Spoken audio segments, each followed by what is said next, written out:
I'm Hurley from Inklipse, and welcome to another video. I hope you guys are having a wonderful day. Now today I'm super excited to be showing how to create a variety of different alcohol ink backgrounds. This is always really exciting for me because alcohol inks are kind of what got me started into card making, so it's always fun to revisit them and play around by creating some backgrounds. So before we get started, I wanted to share the storage system that I use for these. So I use the alcohol ink tin by Holtz and Ranger. And what I like about this is just how many inks it keeps in one area, and it's really nice and compact and modular, but it's a really great system to keep these nice and secure in here. So then to store each one of the inks, I just have the ink bottle, and I took a little bit of the ink and dabbed it onto a little dot of the surface that I use most often, and then I glued it on top of these bottles. So I'm able to see all the colors at once, which is really nice, and then I just can pull them out at a glance. Now I also wanted to talk quickly about surfaces because it can be a bit confusing as to what to use alcohol inks on.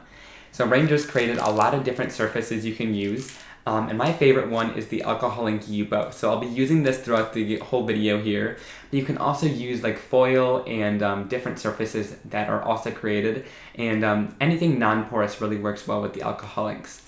But this Yupo, Ranger teamed up with Yupo to create this paper, and you have the heavy stock and you also have the regular surface as well, and you can buy these in larger or smaller sheets. But what's nice about this is it's very forgiving and takes the alcohol ink really nice and does some pretty cool things too.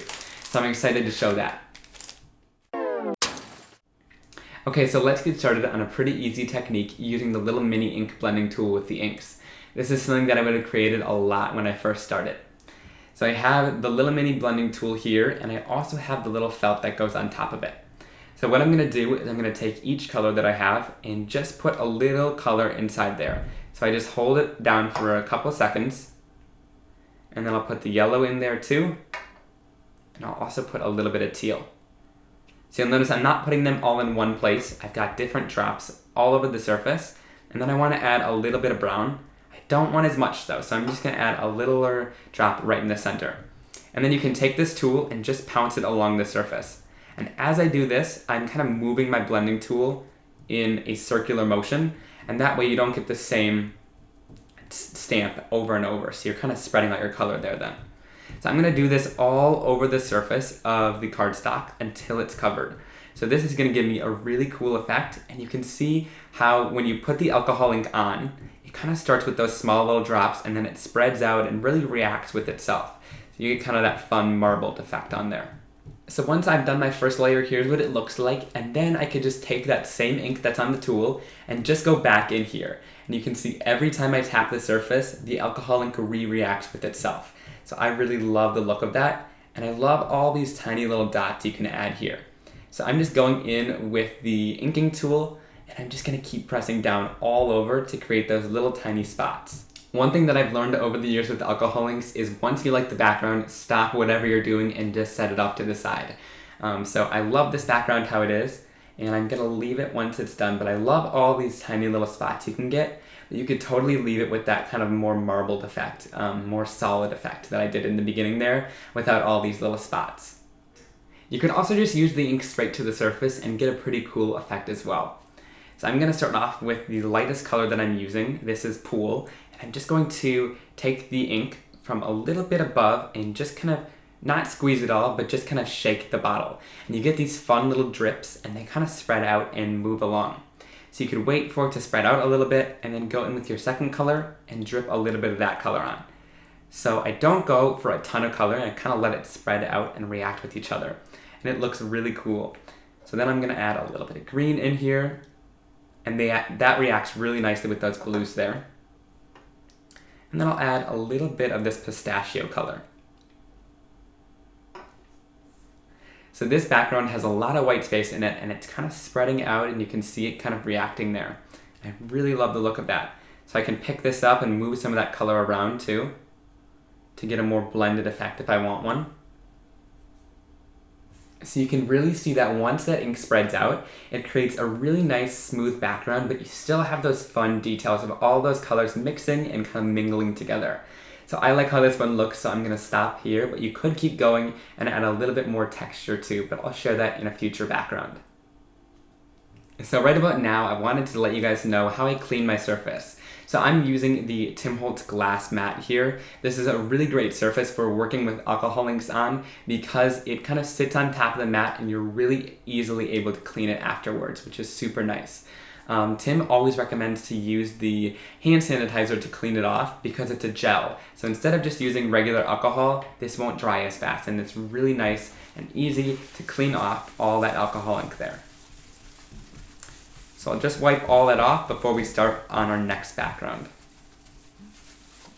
So the next technique is super fun. You can add the color straight to the surface and then use something to move that color around to create a really cool effect. So I'm just using the back side of a piece of that Yupo paper. So if you made a mistake, you can always turn to the back side and start over. So I'm going to take some color here. I'll apply a couple drops of the color in one area. So there's 3 drops right there. And then I'll go in with this Distress marker kind of spritzer tool. And you can spread that color out. And you get those really cool looking kind of splattered effect. So this is a really nice tool. This is that marker spritzer tool to use and push that air out. So I don't have any marker in it here, but it pushes that air out of the alcohol ink really nicely. So I'll do it again here. I'll apply a couple drops of that color, and then you can take it and push it out. You want to do it pretty quickly because that alcohol ink dries really fast. So by adding that color down and then pushing it out quickly, you can really spray that color around and spread it out a little bit. Now another way to do it is add the color down and then use a straw too. So I'll apply some yellow color down here. I'll put a couple drops of it. And you can see that when you do it with the straw, you get a much further out look. So look, that spreads out a lot further than with the Distress sprayer, but you get 2 different looks and you can kind of see which one you like a little bit better. So I'll kind of keep going in here and I'll add some more color down. I'll add some pink in this corner, and then I'll do it with the Distress sprayer again. You can see since these are translucent, when they overlap, they create new colors. So when that pink and the blue overlaps, you get kind of that nice purple color in between and that little bit of a darker reddish brown color there. So then I'll go in with some orange here. Also apply some color here. And then I just use that straw to do it again. So as the colors build up, they create darker and darker colors in that area. So I always tend to start out with lighter colors with this background. And then you get some really cool effects like this. So you could totally leave it how it is, or you can keep going in with more colors if you want. So apply that color down and then kind of spray it out. Okay, so I went in and finished off the background using that spritzer and the straw, so you can see all the different effect here, and it really builds up that color in some areas. So it creates this kind of fun, more splattered background, and it's a little more playful than some of the other ones. So I really like this technique too, to create that fun effect. Another fun way to use the alcohol inks and apply it directly to the surface is using a paintbrush to kind of add a more painterly effect. So Ranger has this set of 3 different brushes inside of the little alcohol inks tool set, and these work really nicely for painting on the inks.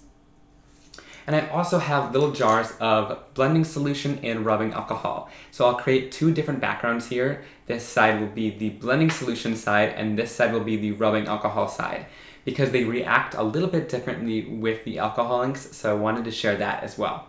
So to start off, I'm just taking my colors here, and I'm just going to add on a little line of color onto each background here. And I'll add a couple of colors first before I start kind of moving it around and blending it. So we just want to add little stripes of color. I'll add in the orange here. We're going to make a little rainbow background. Then I'll throw in some yellow. You don't need too much of the ink on each line either because they kind of spread and react. So you want to kind of compensate for that. Then I'll move into the green color. Just add a little bit of that. And then we'll go into the blues. And then we'll add a little bit of a darker blue too. Okay, so once all my colors are painted on, here's where the magic happens. So we'll start with the rubbing alcohol. You could totally leave it like this, by the way. I think this looks fun too. But here is kind of how these react. So you can see there, and I'll wipe my brush off to the side. I got a little paper towel here, and that'll just kind of help clean the brush in between colors so that when I go from, yellow to green and red, it doesn't kind of mix and mingle like that. So you can see the rubbing alcohol kind of almost resists the color and moves it in a really cool way. You can see how that kind of reacts on there. And then after I'm done with this background, I'll set it off to the side. I think that looks really cool. So I'll let it dry off to the side here, and it might do some fun things as it dries. And then we'll go into the blending solution here. You can see this background's already spread out and created a really cool effect. But this one kind of moves the ink around, but it sits back. This one almost like pushes the ink out because this contains a little bit of a resin in it too. So you can see here there's like little spots of ink that pool up in areas and create a cooler effect too. So it gets a little bit thicker in some areas. I think that's so cool. So it kind of pushes some of that color around and resists it a little bit. Okay, so here's what both backgrounds look once they're finished. This is the rubbing alcohol and this is the blending solution. So if I tilt it in the light, you can see the blending solution is almost dry already, and we just did that background second. So the rubbing alcohol kind of adds more texture to it too, and it also takes a little bit longer to dry, but it created some more texture in there, whereas this one kind of smoothed out a little bit and created a more even background. So it depends on what you really like the look of, and I definitely find a time to use both of these mediums in my alcohol inks. I also wanted to share how to create your own little kind of paint with alcohol inks so you can get a little bit of a smoother wash of just one color. So I'm going to pull out a lighter pool color here, and I'll drip some of this into my little dish. And then I'm going to take some rubbing alcohol along with it. You could also use that blending solution too. Either way works. But I'm going to add a little bit into there, and then I'll mix this around and we can start painting with it on our surface. So this kind of thins the color down and makes it go a little bit of a longer way. And then we can paint this right onto our surface here. So you can see by using this brush, you get a little smoother of an effect, and you can create a little wash of color over that whole background there. So I can put a little sentiment on here or some die cuts and really finish this card off pretty quickly. But I like this kind of little sky background here. So this one's definitely a really simple background, but I wanted to share how to get that more paint-like substance with your inks and kind of paint them onto your surface. And then you could add a more larger focal point in the center to really grab the attention. So now I'm going to show how to use that blending solution on your tool with your colors to help blend the color together and get a little bit of a softer background. So I'm going to take some colors here and I'll apply them again to this felt piece. And then if you want to help them blend a little bit, you can take a little bit of that blending solution and just apply it to your colors here. So this will lighten your color up a little bit, but it'll also help them blend together to give you a little bit of a softer look, but a more blended background in the end. So you can see how that's really applying nice. It's going on super fast, but it's definitely a lighter background than what those colors were originally. So this gives a softer look, but it is really blended in the end. So again, that blending solution is really doing a nice job of bringing those colors together nicely. So you can see overall you get that really nice soft and blended background. So now that you've seen how to blend the color with the blending solution, I want to show how to repel it as well. So I'm going to go in with a couple different colors here.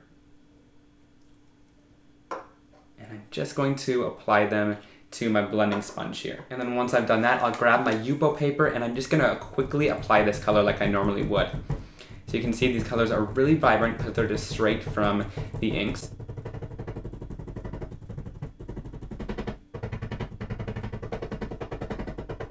So you can see that once it's dry, it creates that really nice dark background there. But then you can also put a little bit of the rubbing alcohol in this spray bottle here. You don't want to spray the blending solution, but I can just take this and go over top of it. And you can see that you get those little tiny dots with this spray. So it's really fun to create this in your backgrounds and get a really cool effect with the rubbing alcohol. But you can also go in with the blending solution and create kind of larger dots. So you can see when I drip it in here, it creates a different look than the rubbing alcohol does because this will take it and kind of move it to the outside. So you can see that darker spots of ink in the outside there and then the lighter spot in the center. So it creates a really fun look in the end. So here's what this background looks like once it's done. You can see that a lot darker of an edge on the outside because it pushes the ink to the outside area there. So this will take a little bit longer to dry because it's got all that blending solution on there and the thicker layer of ink. Okay, so we're almost done, but first I wanted to share what adding a mixative to a background looks like, so it can add a little bit of an extra something to the background. So I have this rose gold mixative. This is one of the newer ones, and I'm gonna take it and mix the living daylights out of it. So it's got the little mixing ball in there, so you can shake it up, because all that pigment is in the bottom of the alcohol ink. So I'll shake it a little bit, and then I'll grab a new felt and apply my colors right to here. So again, I'm just squeezing a little bit of each color right into the felt, and then I can add my mixative that's all shaken up, and I'm just going to put a little drop of it in the center. And you'll see that little tiny drop goes a long way with this mixative. So I'm gonna go in here and I'm just going to kind of pounce my tool down. You don't see it a ton at first in here, but just wait and you'll see it at the end.